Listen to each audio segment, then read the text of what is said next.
We are the Institute for Intuitive Intelligence, revolutionizing intuition by training spiritually fierce women globally as qualified intuitive guides.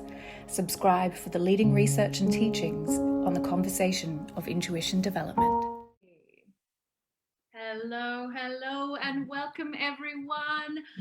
I am so delighted to be hanging out with you as always. And today I'm joined by the glorious Doris, who is many things, but in particular today we are interested in her role as an intuitive intelligence trainer and teacher, one of only 20 in the world. And we want to just get to know our teachers a little bit more because they are doing such big work in the world. And really, you know, to me, you are on the front line. You're leading that revolution. You're taking this wisdom out into the world. And it's lovely to always hang out with you, my darling. So welcome. Oh, thank you very much, Ricky, for this welcome. And it's always lovely to hang out, but it's also always so good to live this work and head out and live. And that's what you do. But I'd love for you to give us a little bit of an overview of your work, because you do many things in the world. Like tell us how you show up in your service. I show up in my service as a yoga teacher of true yoga, which is Bhakti Yoga, and a very gentle flowing form of yoga connected to the heart. So working with the heart is very, very important to me. And my other part of my service is kinesiology, one-on-one sessions, guiding my clients into their heart space and releasing stress. Can I just ask you to use the word bhakti? And I'd love for you, it's something I know about, but some of our listeners might not be familiar with it, but I think it's a really important word probably to all your service, because I think that's the energy you bring. So tell us what bhakti means. Yes, that's the energy I love to hold, the energy of the heart. And in Bhakti Yoga, it is heart-centered yoga. And in Indian tradition, it's also devotional yoga. So showing up every day in your heart space. And that is just the truth of all your work, right? So yes. And I would love to know, you know, these skills obviously all combined, like you may not do them all at once. You may not be doing kinesiology whilst you're teaching yoga, but as you say, that theme of that heart-centered life, and a way that I would describe that also is to live with intuitive intelligence, because it's our heart's intuition. How do you define intuitive intelligence? I define intuitive intelligence as my innate heart wisdom. It's the wisdom, the knowledge, the knowing I find when I go and connect to my sacred heart space. And that's what I'm doing in every session. If it's yoga, if it's kinesiology, or if it's teaching. And also, we were talking just before we went live, it's your daily practice, it's your daily life as well. So how do you bring it into your daily life? What are the tools that you are like non-negotiable daily practices? Non-negotiable started when I learned the concept of intuitive intelligence. I'm practicing yoga for over 20 years now, but always had problems with a daily practice. It just didn't feel congruent. And I didn't sort of had the why. And I'm very analytical and love the science behind things. So when I discovered discipline as a concept of daily devotion, and that I tailor my daily devotion so that it serves me and it gets me into this heart-centered space. And from that day onwards, I have a daily devotion. The first thing in the morning is I sit up straight with a straight spine, because that's how energy flows best, and go into heart congruence and connect to my inner heart space, and then spend time in silence there so I can hear my intuition, my intuitive intelligence for whatever time it takes, until I sort of need to get up or get the in knowing it's finished for this morning. If it's 15 minutes, if it's 25, if it's 45 minutes, it just being in that space, connected to my inner mystic. That is very important for me now. That's part of my life, non-negotiable. Yeah, I love that. I would love for you to tell us a little bit about that. You touched on the idea of the analytical, but the science brain, but that is actually one of your superpowers, as well as, you know, yes, I get it, the burden of being an overthinker once upon a time, but can you tell us a little bit about this idea of blisscipline? It's one of my favorite ideas, but that what does that mean when you say blisscipline? Blisscipline is the state of feeling really aligned and connected. To feel which practice, meditation or otherwise, feels right for you. Yeah. How you connect to your inner senses. If they are feeling, if they are cognizant, if they are hearing or seeing, it might be different. And also it might be changing from time to time. Yeah.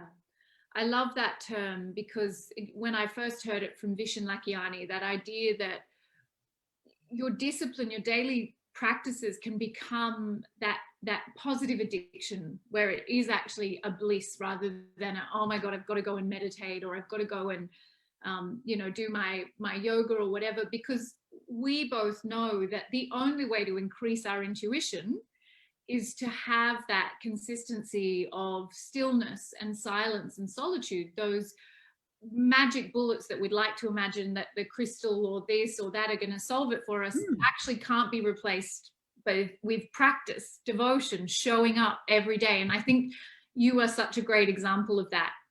I'd love for you to tell us your favorite bit of science, though, because you are a scientist by nature. You are deeply immersed in that world. You understand it far better than I do. I try really hard, but what's your favorite bit of science that you teach your students around this work?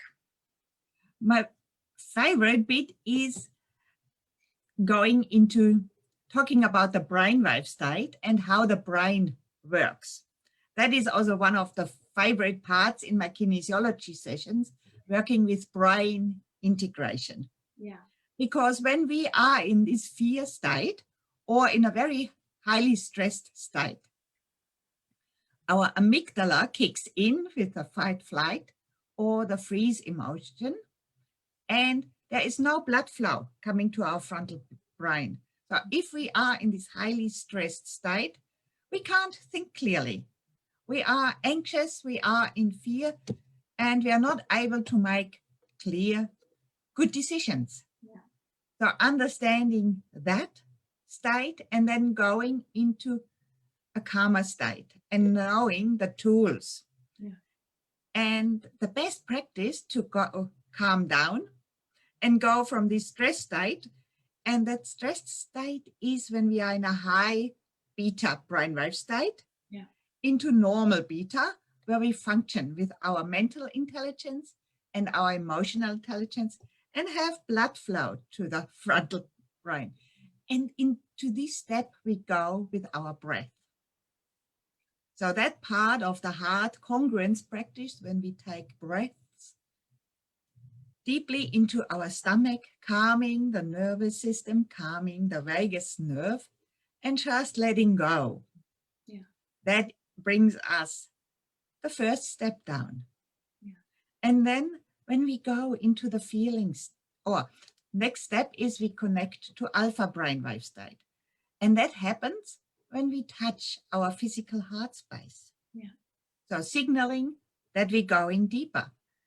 And by going deeper and closing the eyes and feeling going down into the heart space, that is when we switch on the alpha brainwave state. And then we are here. And the next part of heart congruence is when we go to the feeling. Yeah. And that is when Greg Braden says, the feeling is the prayer. Yeah. So we pick one of these high vibrational words like gratitude, appreciation, compassion, freedom, joy, and we come from the head to the heart. And we build this feeling state. We connect how, for example, gratitude feels. Yeah. And that's when we expand this alpha brainwave state. We hang out in it and we feel calm and connected. If you are very practiced meditator, then you easily drop deeper into theta. Yeah. But for a beginner, that is the first step to feel how alpha feels for them, how this feeling state is. And then it's almost like imagining tuning up a volume of this feeling state and make it bigger. Feel the physical body in this feeling state.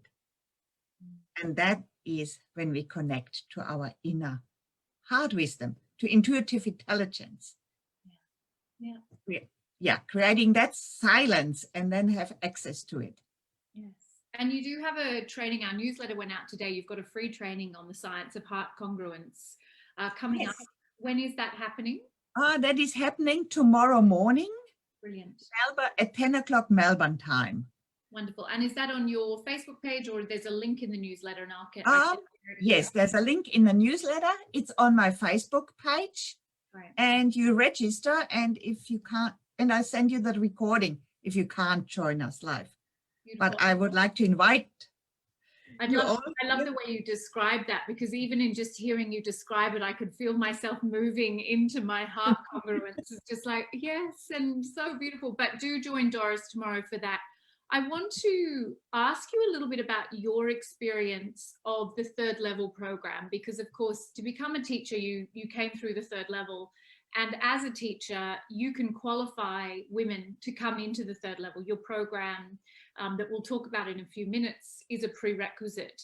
But I'd love for us to just connect into what happened for you or the biggest change for you as a result of doing that year-long program. Mm-hmm.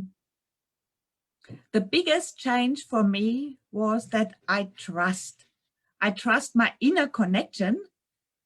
I have built a trust to God, that working with the 3 immutable laws and bringing them into practice in my daily life.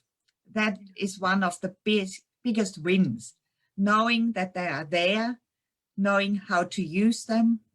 And I sort of have arrived at a point where I say, I'm no longer searching. Yeah. I have found the tool, which helps me to understand my spiritual world. I have the understanding how to connect to God, how to get out of separation into oneness. Yeah. And if God is not your word, it's the infinite, it's oneness, and it's just whatever you want to call it. It's so tailored to each person to discover their own mystic, their own priestess, and their own spiritual leadership. And that's what I really like. There is no guru. There is no modality. It's just you go inwards. You learn these things, you practice, and you become it. Yeah, I love that. And the 3 immutable laws, of course, form a big part of the training that you're starting. When does your program start? Is it next week or the week after? The program starts on the 3rd of June. So it's got a bit of time. That's excellent. There's 5 weeks, and then it's a 10-week long program. And we go, there are 2, there's a lecture per week and there's a tutorial. Beautiful. So there's time to learn the knowledge, but then to break it down and discuss it and work through it. And we have 2 weeks as integration weeks to come back and review and ask questions and also to catch up. And yes. So can you give us a quick overview of what the 3 immutable laws are? I know they're a huge subject, but just for those of us who may not be familiar with them, what are those laws and why do they matter? Those are universal spiritual laws, and they don't change. They cover the quantum realm, they cover earth realm. They just stand. And the first one is the law of mentalism. And that's when we learn that there's only one mind and that we are all connected to this one mind and we are part of it and everyone is connected. So this one mind has 7 billion minds connected into one big field.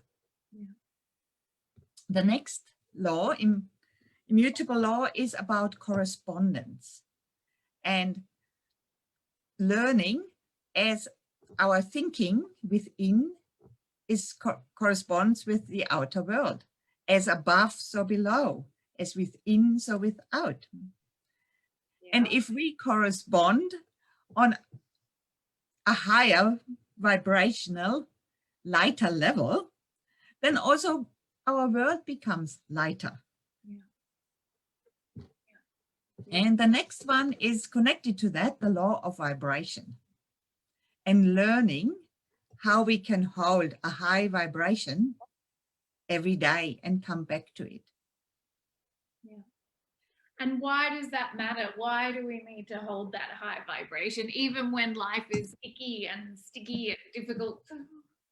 Yes, when it's icky and when we are getting into this freeze state or this fear state or the edge of the comfort zone, when we are really, really overwhelmed.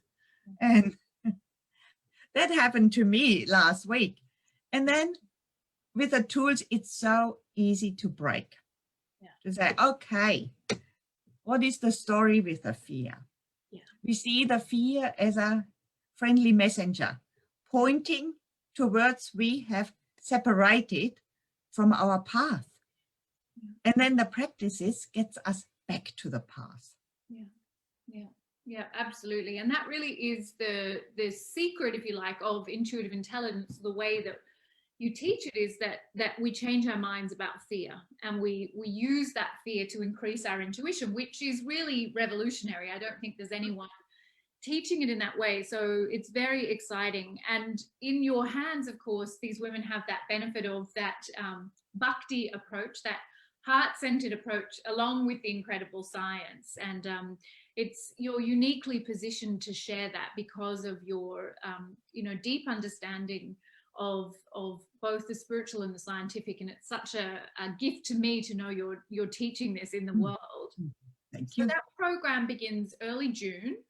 It's 10 weeks. And if someone was considering the third level, that would work, because as long as you've started that program before the third level starts, that's absolutely perfect. So it lines up really well.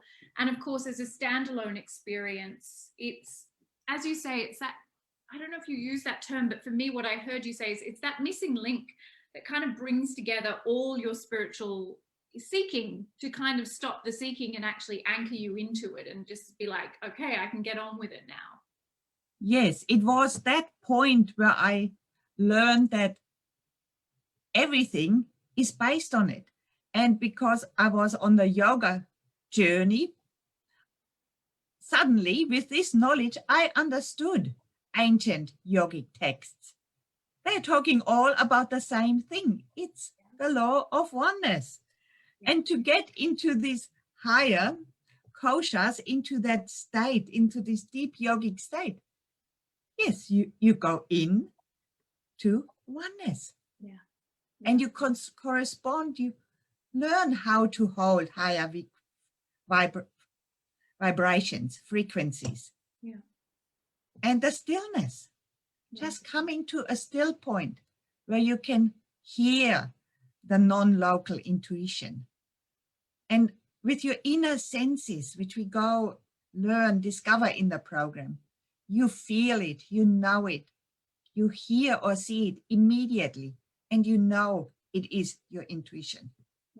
Yeah. And that certainty, I think, is what's missing for so many of us. We doubt, or we that voice of doubt will come up when the intuition rises, and we don't know how to still that fear-driven voice. And I was teaching the baby priestesses yesterday, I think, or the day yesterday, And we referenced that quote from Caroline Myss that's so important to our work as intuitive intelligence trainers and teachers, which is, you know, that learned detachment of separating yourself from the immediate reaction to events is not being cold or cut off. It's actually learning how to still the fear-driven voice. And I think that I love hearing that again and again, because that's what we're doing. When you still the fear-driven voice, your intuition can rise up. It was always there, but the chaos of the fear kept it from being heard or felt or a certainty. And that's what your work does. It helps women still that fear-driven voice. Yes, and that is where the science come in. When we are in this fear state and we shut off our blood flow to the frontal plane, we can't make proper decisions. So calming down and into the heart space, we are there. We are connected to our inner knowing. And then we can make the best decisions. Yeah, I love that reminder, because I think that's, you know, we talk about this idea that the physiology is the technology of your intuition. And I think a lot of us would like to think that we can just ignore whatever's going on with the body and just kind of receive the intuition. But you must understand, as you teach your students, the functioning of the brain and the intersections with the nervous system, and how, if you don't have a regulated nervous system, you can't have a regulated brainwave state. You can't alter your vibration at will. None of it is going to work. And you really bring that insight in such a deep way. And it's a really huge blessing, I think, because I think it's the missing piece for so many of us. We're trying to experience our intuition in a dysregulated nervous system and going, why can't I access this? Yeah, it's the physical intelligence.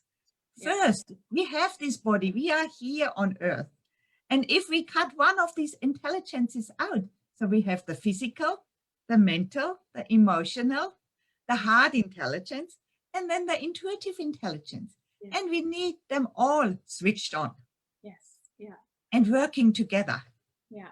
And you've created, I haven't got it in front of me, but you've got a beautiful visual reference as well. And you've really taken this work on. Have you got one handy? You won't be able to see it in detail, but this I love, because Doris has really taken this knowledge and organized it in a way that I think offers such deep insight for those who work with her. And I really love that you've invested in that and created that level of understanding of it for those who might be trying to break it all down.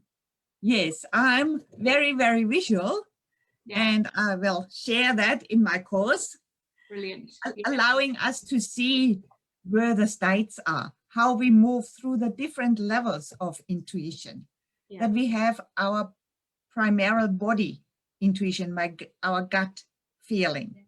And then we have another state where we are reactive, where we know there is an energy world out there, but we don't have the confidence yet to do it ourselves. So we visit a guide, we come up to a kinesiology session, we get a reading, we use cards, and then we are there and come into communion intuition, where we have the confidence to talk to God and listen and are in this heart state.